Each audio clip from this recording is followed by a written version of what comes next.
freshman boy coming into high school. Now, Thomas was not the smartest kid in school.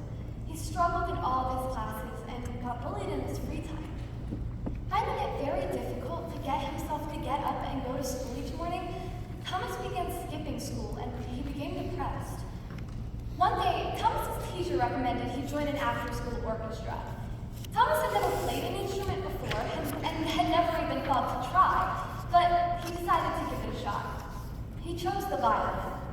This proved more challenging than he expected, but with a lot of encouragement from his teacher, Thomas worked hard to improve and soon found himself enjoying learning the instrument and the way that the individual instruments work together to create an orchestra. Thomas practiced every day. He began to excel, and soon he was chosen as first chair violin. Every day, it was easier to find the correct pitches on the strings as he built the muscle memory. Every day, it was easier to read the sheet music as his brain began to see the way the music flowed off the pages and hear the tunes in his head. Every day, it was easier to get up, to go to school, and to get through the day, knowing that the afternoon brings orchestra practice. One day, Thomas sat in the classroom as practice was about to begin. 5 minutes went by, and the director was nowhere to be found. 10 minutes came and went. 15 minutes came and went. Thomas, along with the other students in the class, became confused and worried. Finally, 20 minutes after rehearsal was supposed to begin, the director burst in the door, unkempt and distraught. In a jumble of words, he told the class that they would no longer be having an orchestra. The whole program was terminated. The director was laid off. The reason? Budget cuts. For Thomas, orchestra was what got him up in the morning. Orchestra was what helped him get through the day of struggling in his classes and getting bullied in his free time. Thomas looked forward to rehearsal at the end of the day, and it brought him joy. Orchestra meant everything to Thomas. My name is Lydia, and this evening I will show you why music is an essential part of education and should be prioritized so it does not get cut from the budget.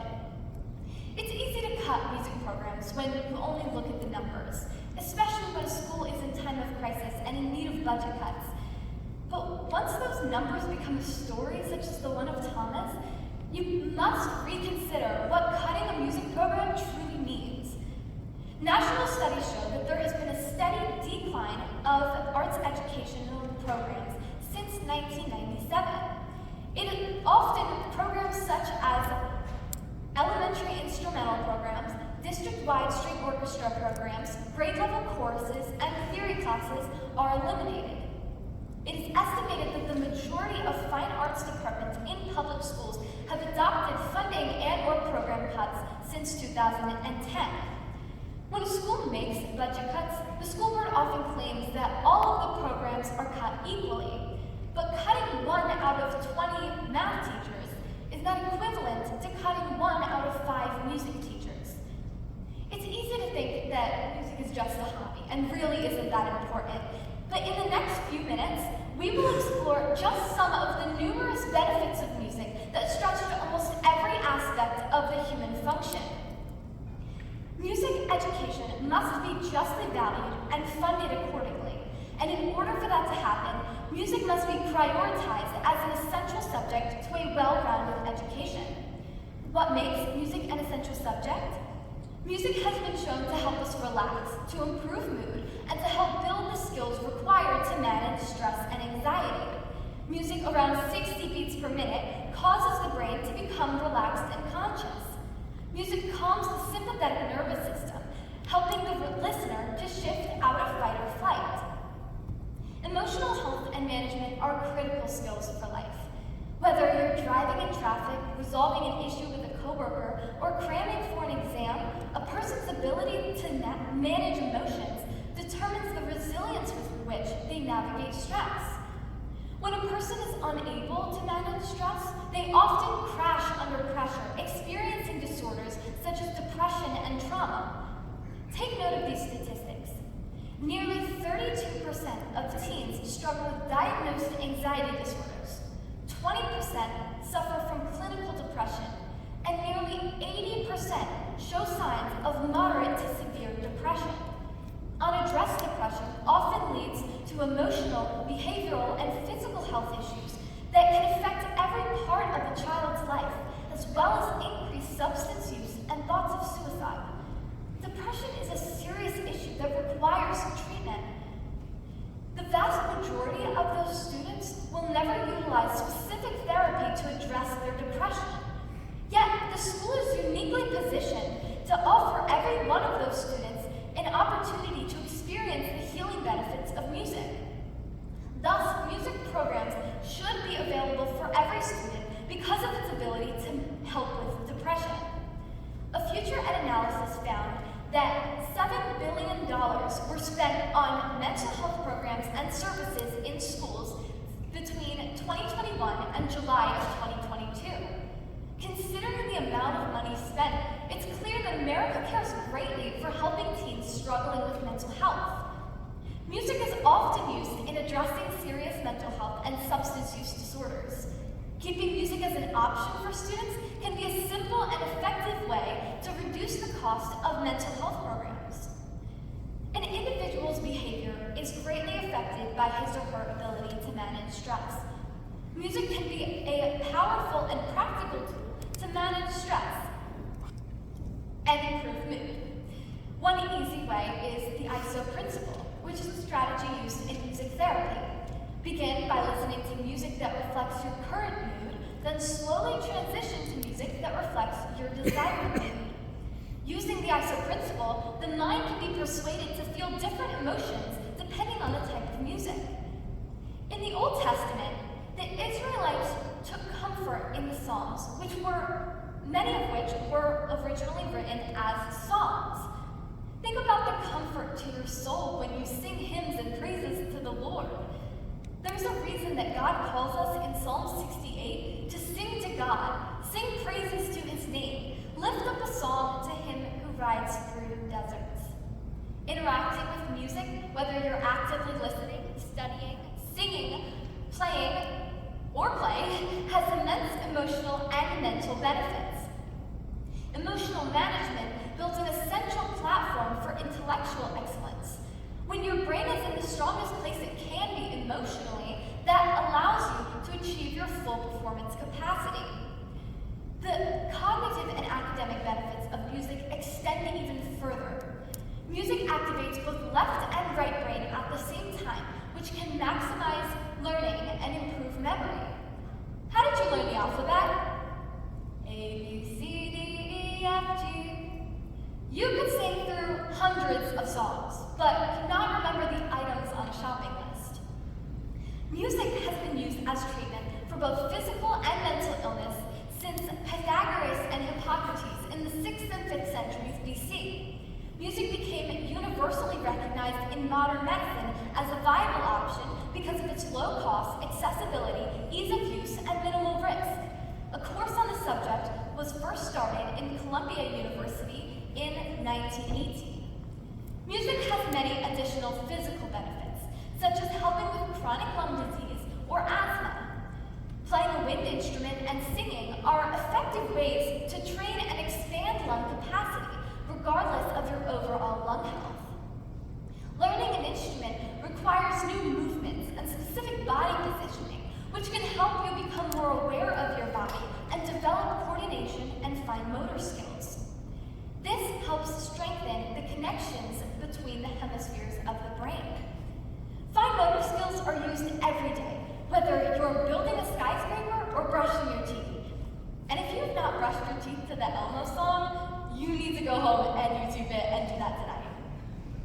With all these incredible benefits to music, why are music programs still being cut from schools? The most common reason given is a lack of money.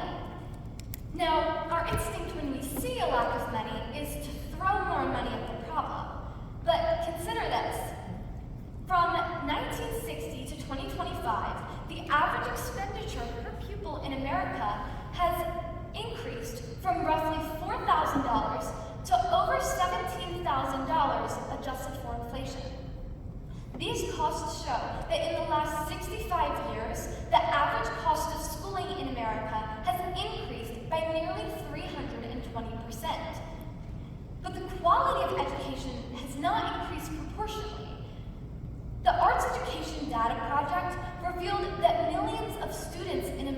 still do not have access to music education.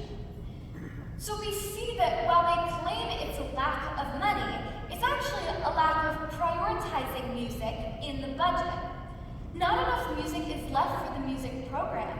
Money is left for the music program after everything they deem more essential or important has been paid.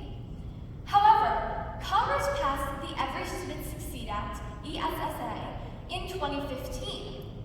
This law stipulates that every student should receive a well-rounded education that specifically includes music education.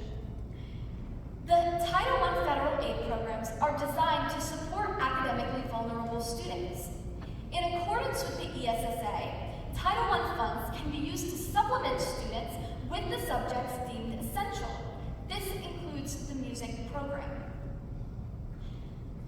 Considering the amount of money that is allocated through Title I for essential subjects, music programs should be receiving sufficient funding. Yet they are still declining. If the Title I funds were properly distributed across the school districts, then the individual schools in areas of lower socioeconomic status would receive better funding. Furthermore, if those schools properly prioritized the subjects federally deemed essential, including the music program, those schools would be less likely to cut programs like the music program. You may think that music is just for musicians, one industry among thousands, but that could not be further from the truth. Music offers profound benefits to everyone, no matter their chosen path. As previously mentioned, music significantly impacts our mental and emotional well-being, crucial skills for navigating any career. The academic benefits of music translate directly into professional advantages, and the physical benefits of engaging with music, particularly learning an instrument, contribute to overall well-being.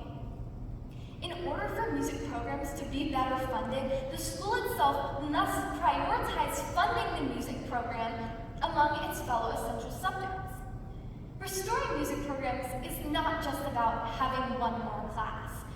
Music education is a powerful and cost-effective way to foster students' emotional well-being and cognitive growth. We must prioritize music programs for the good of the students. Thank you.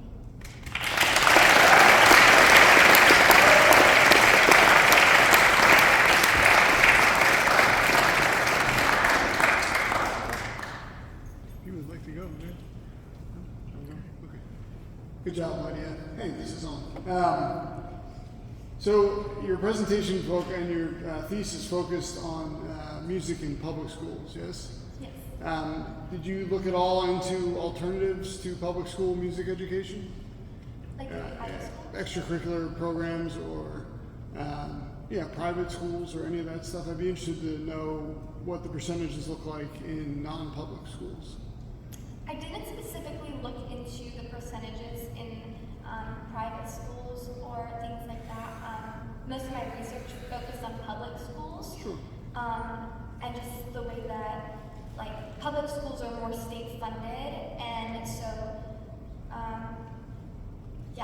how those schools are the ones that I was focusing on that are cutting. Sure, the information is definitely more available. You talk about Title I funding, so it can be used for music. Where's it going otherwise that it's not being prioritized? I'm not really sure. So I think that was part of the problem when I was looking into it, is that from my understanding of the research, that this money was dedicated for things such as schools in areas of lower socioeconomic status for the subjects that are federally deemed essential. And so, considering that music is a subject federally deemed essential, and typically the schools that are cutting music programs are schools of lower socioeconomic status, it seems like the Title I programs really should be going there, and there's still, music programs are still being cut. I don't really know where the money is going, and I think that's the problem. Right, so transparency would help with Yeah, that. definitely. I'll ask you one more. You talk about how music has positive effects. Were there types of music that were more or less beneficial, and what are those? So, I had a couple of examples of